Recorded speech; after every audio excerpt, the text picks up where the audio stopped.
수요일입니다. 월요일에는 이번 한 주간에 어떤 정책이라든지 경제 일정이 있는지 알아본 이후에 여기에서 투자의 아이디어를 얻어보는 이슈 캘린더로 문을 열고 있습니다. 이슈 캘린더는 KB투자증권 투자정보팀의 김영민 팀장과 함께합니다. 어서 오세요. 안녕하세요. 네, 먼저 이번 주 일정들 어떤 것들이 있습니까? 네, 이번 주에도 많은 산업 관련 일정이 있는데 네. 소개 먼저 해드리겠습니다. 먼저 10일 오늘 일정부터 말씀드리겠습니다. 영국에서 그 가상화폐 비트코인 거래를 이베이에서 허용을 했습니다. 그리고 롯데칠성의 음료 가격 인상이 예정되어 있고요. 그리고 13일에는 두 가지 일정이 있는데 LG전자의 G 프로2의 조기 공개가 예정되어 있습니다.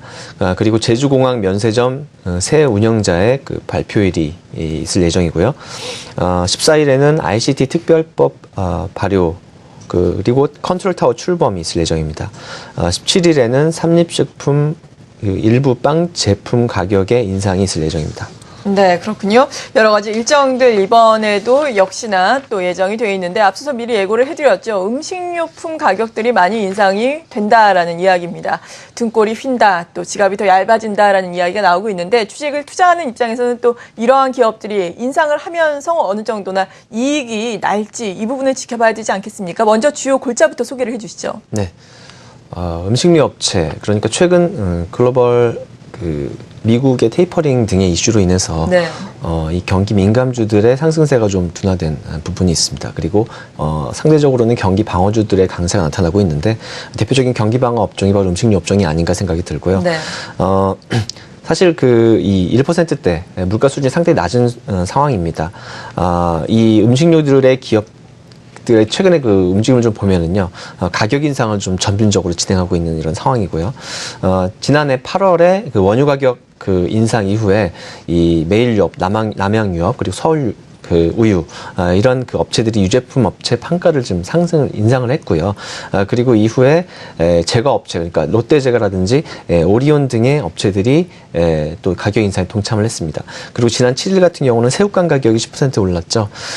또 스낵류라든지 주스라든지 이런 제품류 가격이 이어서 한 7.5% 정도 이렇게 그 농심 제품의 가격 인상이 이루어졌었던 이런 상황인데 이처럼 그 음식료 업체들이 판가 인상에 지금 대거 동참을 하고 있는 이런 상황이라고 보시면 되겠고요. 네. 그래서 이 판가 인상이라고 하면 결국 이 원재료 가격 안정화와 함께 더불어서 이 음식료 업체들의 실적 호전의 어떤 배경이 될 수 있다는 측면에서 이 음식료 업체들에 대해서 좀 긍정적인 시각으로 좀 더 바라봐야 할 필요가 있을 것 같다는 생각이 듭니다. 그림 한번 보실까요? 네. 준비된 그림 보시면 우리나라 이 국민 1인당 연평균 72개의 지금 라면을 소비하고 있다라는데 세계에서 가장 라면을 많이 먹는 나라다 이렇게 그러네요. 봐도 과언이 아닌데요. 이 라면 시장 대표적인 음식료 아이템이라고 볼 수 있는데 전년 대비 1.5% 성장을 했고요. 처음으로 2조 원대를 이제 돌파를 했습니다. 이 삼양라면, 그리고 농심라면, 그리고 오뚜기, 팔도 이런 업체들이 이제 빅4 시장을 지금 만들어 놓고 있는 상황인데 기존 이제 제품들 뭐 신라면이라든지 너구리라든지 이런 그 제품들의 어떤 시장 규모는 계속 꾸준하고요. 이 최근에는 불닭볶음면 그리고 한때 또 꼬꼬면 이런 아이템들도 맞아요. 유행을 예. 하기도 했습니다. 그래서 이와 같은 신제품들이 시장에 어떤 성장을 도모하고 있다 이렇게 보시면 될 것 같습니다. 최근 불닭볶음면 같은 경우는 신라면 그리고 삼양라면의 그 가격과 비교해봤을 때 한 2배 정도 되거든요. 상당히 이 관련 업체에게는 고수익을 안겨줄 수 있는 이런 아이템이라고 볼 수가 있는 상황이 되겠고요. 신조어가 있는데 한번 소개를 해드리면 모디슈머라는 게 있습니다. 그래서 네, 어떤 건가요? 모디파이하고 그다음에 컨슈머의 합성어가 되겠는데 네. 그래서 자신의 취향대로 이제 제품을 활용해서 재창조해내는 이런 섞어서 먹는. 예, 그렇습니다. 그래서 뭐 자기만의 레시피 뭐 이런 것들 좀 감안을 해가지고 예. 최근에 뭐 짜파구리 뭐 이런 얘기들도 맞아요. 많이 나왔는데요. 그래서 블로그라든지 페이스북, 트위터 이런 SNS를 통해서도 그 같은 정보들이 공유가 되면서 또 붐업이 되는 이런 흐름들이 좀 나타나고 있어서 관련 제품들의 새로운 어떤 수익 그리고 매출 창출에 기원이 되고 있다라고 볼 수 있습니다. 그 다음 그림 한번 보시면 이 라면 가격 오늘 좀 재조명을 해볼 필요가 있겠는데 라면 가격 그 인상이 지금 이루어지고 있습니다. 오늘 삼양라면 또 인상 관련된 뉴스가 좀 나오고 있는데 이 가장 높은 이 원재료 비중이 밀가루가 되겠습니다. 그래서 매출 원가의 11% 정도 되는데요. 2012년도에 그 국제 곡물 가격이 급등했었는데 이로 인해서 이 13년에는 제분업체들 밀가루 판가 인상이 평균 8% 실시가 됐습니다. 이것이 이제 라면 업체들한테는 부담이 될 수밖에 없었는데 반면에 이 라면 가격 인상은 그 원재료 가격 인상에 비해서 좀 못 올라온 부분이 있습니다. 그래서 이런 측면들 결국 그 가격 인상이 최근 앞서 말씀드렸던 대표적인 음식료 업종들이 가격 인상이 전반적으로 이루어지는 가운데 이 라면 가격 인상 4년 동안 한 7%가 안 되는 6.8% 정도죠. 그 가격 인상이 있었는데요. 네.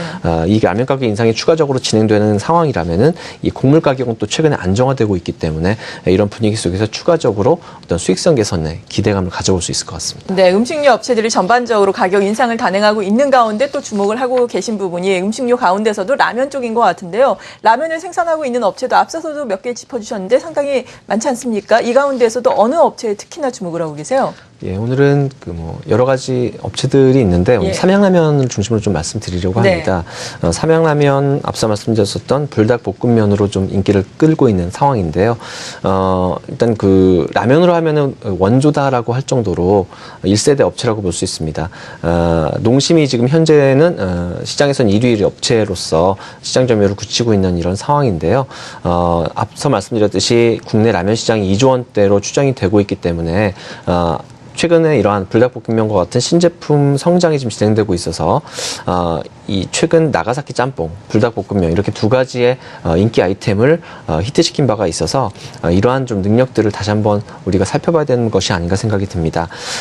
불닭볶음면 지금 그림을 한번 보시면 지난 그 2011년 7월에 나가사키 짬뽕이 뭐 하얀 국물로 인기를 좀 끌었고요. 월 평균 한 100억 원 정도의 그 매출을 기록을 하면서 센세이션을 일으켰었는데요.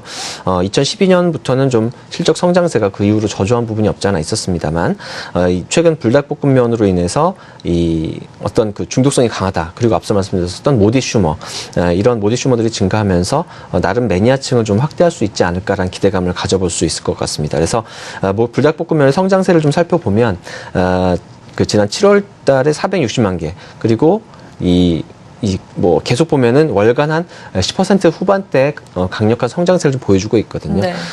따라서 향후에도 성장성을 계속적으로 좀 기대해 볼 수 있지 않을까 생각이 좀 들고요. 이것이 이제 주력 제품으로서 매출 성장의 중심축을 만들고 있다, 이렇게 보시면 되겠습니다. 또 한 가지 뉴스가 있는데 이 강원도 평창 횡계리 쪽에 그 대관령 삼양 목장이 있습니다. 이 삼양 목장 같은 경우가 1월 10일에 이 문화체육관광부가 이 평창 올림픽 특구로 승인을 했습니다. 그래서 향후 그 부동산 가치, 자산 가치 상승의 어떤 기대감까지도 가져볼 수 있는 이런 상황이 되겠고요. 마지막으로 실적을 한번 살펴보면은요. 올해 그 가이던스를 보면은 매출액 3,500억 원에 영업이익률이 한 6%대 수준을 좀 제시를 하고 있는 상황인데요. 앞서 말씀드렸었던 불닭볶음면, 이와 같은 신제품의 호조세, 그리고 경영 정상화를 통해서 계속적으로 수익성을 높이고 있는 이런 상황이고요.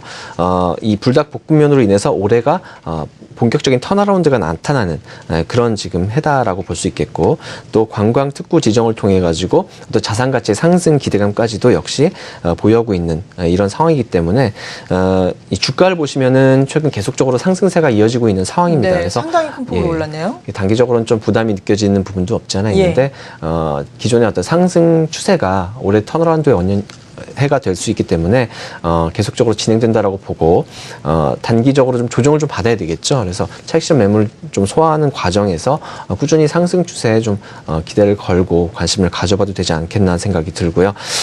지금 올해 예상 실적 기준으로 보면은 PER이 한 11배에서 12배 사이 정도 나옵니다. 네. 그래서 업종 평균으로 따지면 17배 정도 되기 때문에 여전히 추가적인 상승 여력은 보유하고 있는 구간으로서 이 조정 시에는 좀 추가적인 상승 기대감을 유지해 보셔도 좋을 것 같습니다. 네, 그렇군요. 지난 또 목요일 같은 경우에 52주 최고가 경신을 하기도 했습니다. 말씀을 해주신 것처럼 주가의 흐름이 상당히 좋은데 조정을 이용해서 접근을 해보면서 추가 상승을 기대해봐도 좋겠다라면서 삼양식품 오늘 토픽 종목으로 선정을 해주셨습니다. KB투자증권 투자정보팀의 김영민 팀장이었습니다. 고맙습니다.